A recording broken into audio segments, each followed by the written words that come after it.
Okay guys, I got a fun one today. So 4x4 issues with the Raptor project. This ended up not being what I thought it was gonna be. And what's cool about this is I feel like I've learned a lot in this project of understanding how to diagnose four-wheel drive issues on a Ford F-150. The video is not terribly long, but it will show you some ways to diagnose a few different things to look at.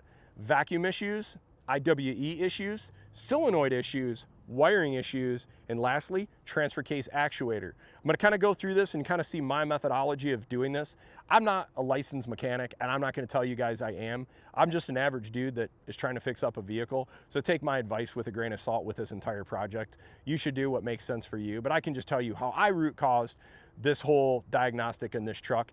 And I'm not good at this, guys. I'm just a regular Joe Schmo, but I will at least show you what worked for me. I go through this whole four-wheel drive system, and fortunately, she's working tip-top. Rear differential lock is working perfect. 4 high, 4 low, back into 2 high. No problems at all, and I'm really happy to report that. Day number 2, working on this beauty project. It's sort of almost a cold start this morning. It's about 50 degrees. Let's see how this thing starts up. About to see a Christmas tree light up here in a second.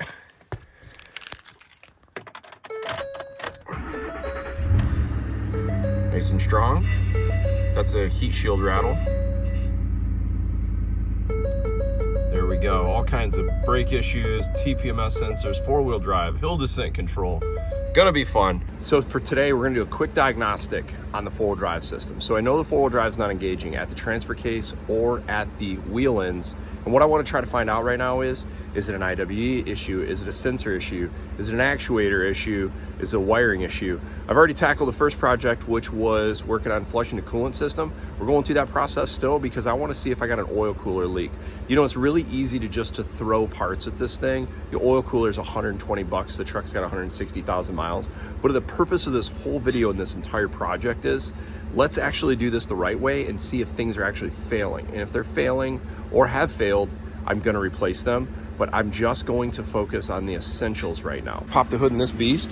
What we did the other day was flush the coolant system. I'm still working on this. Right now I'm running straight water. I don't recommend doing this if you're gonna be driving a whole lot, especially in cold climates, because you will mess up the engine or the cooling system. What we're gonna focus today on is the solenoid, the vacuum. So let's see if we hear vacuum. Yep, we got vacuum. I'll measure how much that vacuum is, but that's the first good sign. So that tells me we're probably getting, this is actually holding vacuum. So let's just pull this one also. We hear a big swish of air. Yep, there we go. So that's a good sign. So that tells me this is probably holding some air in the vacuum system, and I could also determine, now I will put my vacuum gauge up to just make sure that I don't have a leak or I'm the low side of vacuum, but at least we're making vacuum to there. So what we'll do next is I'm actually, before I get ahead of myself and just assume I've got an IWE failure, I'm actually gonna go through the fuses. We're gonna confirm 4 different fuses to make sure they're all set. So I was fortunate enough, this F-150, this Raptor came with the manual, but I'm gonna go to the fuse section now. So if you don't have a manual, you can go online, you can find a lot of information, or if you want, take a screenshot of this page and kind of see the different fuse diagram for a 2010 Raptor. Here's some of the different fuses, the locations and what they are. Here's the next page. So now what we're gonna do, we're gonna focus on 4 different fuses that I read online that this could be for under the hood fuse panel. So now this is the other fuse location here, which is up underneath the passenger compartment on the bottom side kick panel. You can kind of see these fuses as well. Take a screenshot if that helps you. I'm gonna see, I don't see anything in here around the 4-wheel drive system as far as the fuse being bad. So I believe it's gonna be the main one underneath the hood, which I believe is number 20. Yep, 4-wheel drive module, it's a 20 amp. I think we got 29, yep, 4x4. I think we have another one, I believe it's 54.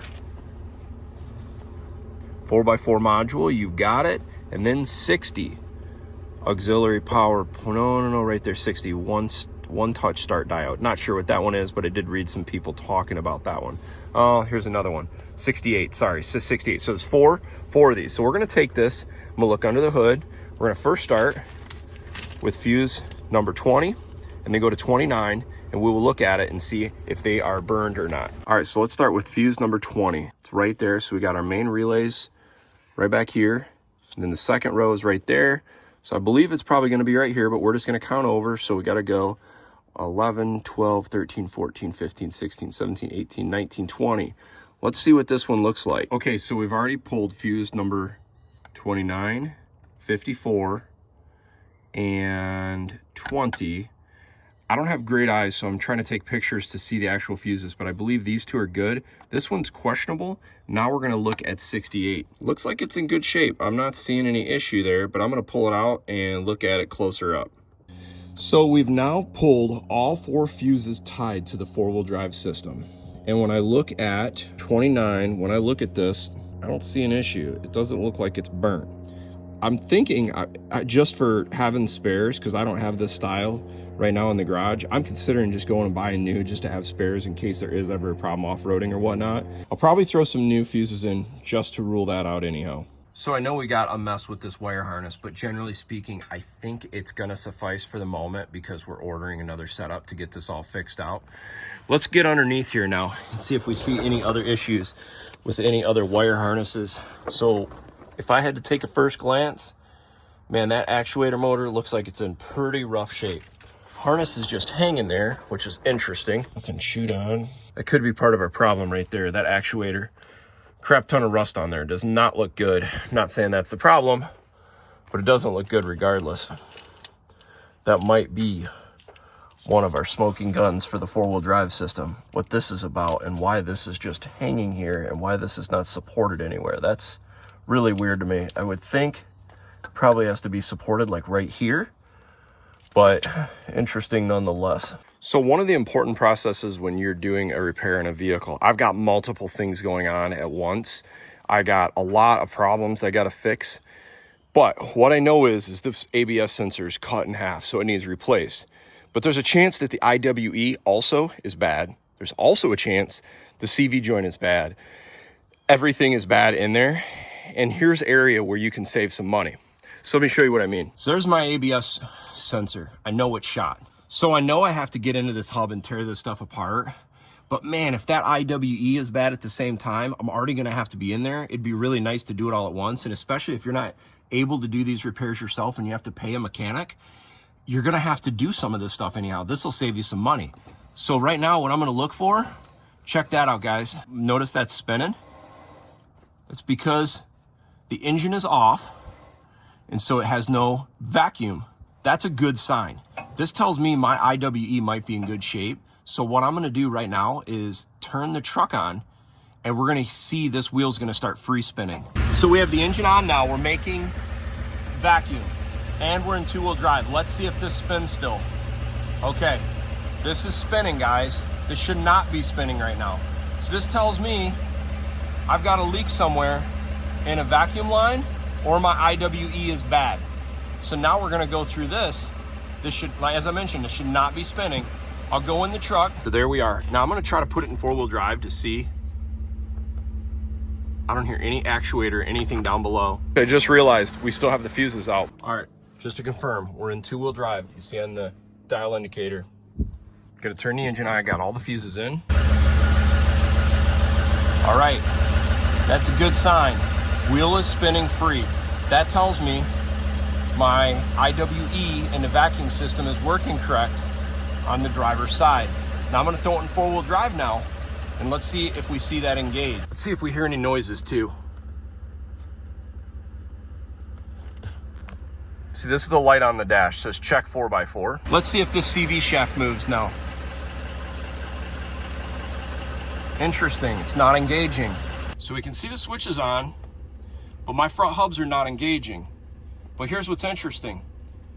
I just went and disconnected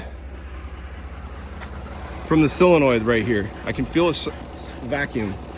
So right now, this is my wheel end for this wheel. Let's see if it spins. It's spinning. So this tells me, I would say my IWEs and my vacuum system is good. I've got something else going on. To prove that, we're going to reconnect our vacuum hose. Look at that, not spinning. So this tells me driver's side IWE is in good shape. We're gonna try this again and see if this engages. I'm wondering, is there a chance the switch is bad? Second time, four-wheel drive's engaged. I'm not kicking in on this wheel. Okay, so I'm gonna pull the jack out on this side. We're gonna try the passenger side and see if that IWE is working correctly. Now we got the passenger side up. Let's check and see if this side free spins. IWE looks to be working here also, but let's just confirm. We're gonna go brake vacuum up top. Let's rule out, see if four-wheel drive's on. So it's not selecting over there as well, but let's just confirm. If I pop this hose right here from the solenoid, let's see if the IWE engages. Okay, this is like four-wheel drive now. Okay, see the CV shaft moving? So one of a few things are going on here. Either something's getting hung up. I'm not sure why the four-wheel drive is not engaging. I don't know if it's a bad sensor, it's not sending signal to the solenoid, or there's a chance the solenoid is bad up top. Very, very possible. But right now, I would say our vacuum system is working correctly. To rule out some things, I got my vacuum set up to the IWE ends. We're gonna put some vacuum on this and let's see if this will hold. We're seeing a little bit of decay. I'm not sure if you can see that. I need to look into that and see if this is in spec, but we do look to have a little bit of decay. I'm gonna make sure all the fittings in the vacuum gun are correct. See a little decay. I'm gonna pump it up again, see if I can listen for suction in any of these lines anywhere. So we'll start now. We'll start pulling some of these lines and see if we can turn off where the issue stops. Okay, so now what I'm gonna do is I've got these lines all reattached. We're gonna now connect the vacuum to the IWE on the passenger side, and we're gonna check the line and see if the line is the issue heading there or if it's the actual specific IWE. So we got the engine on, two-wheel drive, everything connected. Now we're gonna see how much vacuum are we drawing. It's going up, but I think that's good. I think we're in spec. Yeah, I think that looks pretty good from everything I've read. Now we're gonna pull off the IWE line for the driver's side. Definitely good news. I can hear vacuum. We're gonna see how much vacuum we can draw now. It's like about the same amount of vacuum, 22-ish, 22-inch grams of mercury. So I would say right now, we're getting good vacuum. That tells me the lines are good. We've proved out the IWEs are good. I think my issue, if I had to guess right now, I think it's my solenoid up top. Okay, I'm gonna go jump in the truck now, and we're gonna see if we watch this vacuum die down. I'm gonna put it in four-wheel drive. If we put it in four-wheel drive and the solenoid above fires, we should start seeing a decay of vacuum. And then I'll come back and just kill the vacuum and see if it's still there. But that'll tell us it's sending signal to the IWEs. So four-wheel drive is engaged. I'm now going to kill the vacuum. I'm gonna open this up, see if this goes away. Check that out. The vacuum's not going away. Okay, so I'm a little bit surprised right now. These IWEs are known for failure. This truck's got 160,000 miles on it. Right now, what I can tell is the vacuum system is working. The IWEs are working. The vacuum lines seem to be holding. So what we can deduct now is we're not getting a signal to the solenoid, or the solenoid's bad. So now we're gonna dive into that. Okay, so now what we're looking for is we're gonna check the voltage of this. We should see at least 9 volts. And if we don't see 9 volts, that's a good indication we're not getting signal to the solenoid. Okay, we're getting 14 volts, that's good.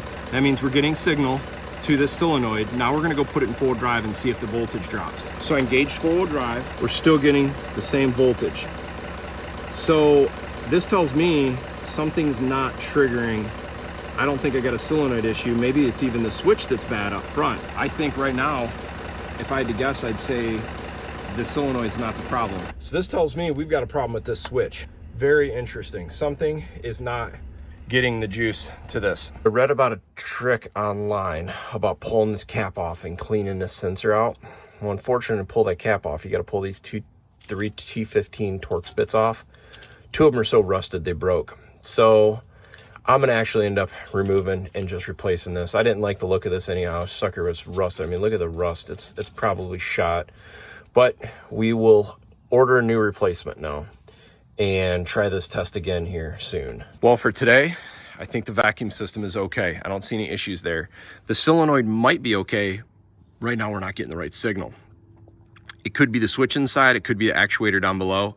I'm gonna replace the actuator. The thing looks pretty rough, and we'll circle back here in a few days. All right, well, we have the new transfer case actuator installed. I've got everything in the neutral position right now as far as the wiring to install. I'm gonna be honest with you and tell you guys right now, this is a dormant aftermarket, and it's okay, but it doesn't feel like the bracketry feels kind of janky compared to the OEM aluminum bracket. Like, this just feels a lot more solid. It's okay as long as it works, and it had good reviews on Amazon, but I've got it all connected, and we're gonna go see if we can put it in four-wheel drive now. Okay guys, I thought I was actually done with this four-wheel drive actuator job, and unfortunately I'm not. This is a Dorman four-wheel drive actuator I actually purchased off Amazon, and I believe this thing has failed. I'm getting check 4x4 lights again, and I decided to upgrade and just get the OEM one. I got this from the dealership, but I'm going to show you a few things I didn't like about the Dorman. First and foremost, this bracket that holds this onto the back of the transfer case is the jankiest thing possible. In fact, it's not only janky thin versus, look at the factory one. It's so much thicker and more robust. It won't rust because it's aluminum. This is steel. The thing didn't even mount up to the transfer case correctly. I had to wallow out the hole a little bit. Then I'm like, well, I'll reuse the factory one. It wouldn't mount. This thing is actually a little bit different dimensionally than the factory one. This is the OEM one, and it wasn't that much more money. It's 50 bucks. Knowing what I know now, to be fair, I wouldn't buy this again. I bought it because the reviews on Amazon were actually pretty good. It was like a 4.6 out of 5. The four-wheel drive worked for like a week, quit working again. So I believe this thing is shorted internally. But a few things to notice. The bracketry is different. It's not as janky. It's thicker. It's not steel. This is aluminum. But also just little things like this. This thing didn't come with a clip on the backside. This one does come with a nice clip on the backside. The other thing I found interesting is I'm just looking at some of the screw heads and bolts that kind of hold this thing together. It just looks like a little bit more premium. Look at the thickness and the gauge of the wiring, and look at this one. I mean, it's a completely different type of product. So I'm hoping this thing works, and I'll put a link to below. If it does work, what's interesting is I went back and looked at some of the Amazon reviews, and I selected 1-star only. One guy on Amazon said with this one, he went through 3 of these. So maybe there's something to it. And you also check, this is Borg Warner, the OEM. You can just see there's a lot of differences. Look at the machining on this. So hopefully this will fix my problem, and I'll be good to go now. Okay, I installed the OEM transfer case actuator. You can just tell the fit up feels much more premium. I like how the aluminum, it just feels a lot better in aftermarket. So now let's see if it works. That's the real question. All right, let's see if the 4x4 goes in.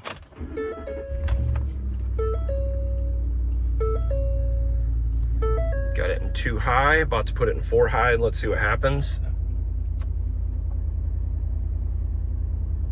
It's working. Okay, didn't do that with the aftermarket one, so let's go take it for a drive now and make sure it's okay. All right, let's just prove the actuators, the four-wheel drive's engaging. We'll look at the CV shafts and see if they're moving. Okay, I heard the transfer case engage.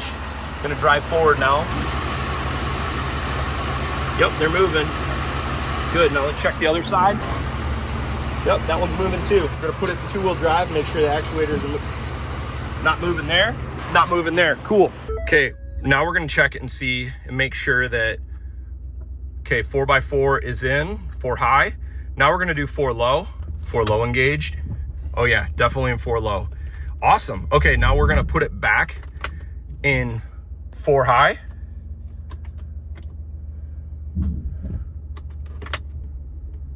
Yep, back in 4 high. Now we'll check 2-wheel. Cool. That worked. Okay, just to confirm, we're going to cycle the 4-wheel drive again. There we go, I heard it engage. 4 high, all right, sweet. Now I'm gonna put it back to 2 high. Okay, cool. Now I'm gonna do 4 low. Oh yeah, we are definitely in 4 low. Guys, a lot of lessons learned on this. Number 1, do your diagnostics. If I would have read everything online and did what everybody says, I'm for sure gonna have an IWE failure, a solenoid failure, or a rotted vacuum line. And that's for sure the problem because it's so common with these trucks. But in my case, we found out, believe it or not, with 163,000 Michigan miles, that system is actually functioning correctly. Mine ended up being the transfer case actuator, which is a pretty easy fix. And I went with a Dorman product because generally Dorman makes pretty good products. And I might have just got a bad unit. I'm not blaming it on the brand, but it was bad, and I replaced it with an OEM one. And at the time of this video being released, I've put a few thousand miles on it, and I've engaged and disengaged the full drive about a dozen times just to make sure there's no issues and something else didn't come up before I publish this video. Everything's good, and the OEM Motorcraft transfer case actuator fixed the issue. So I'll leave a link down below for that actuator if you're looking for that. I hope you find this video series helpful for your F-150 and Raptor projects. Thanks for watching.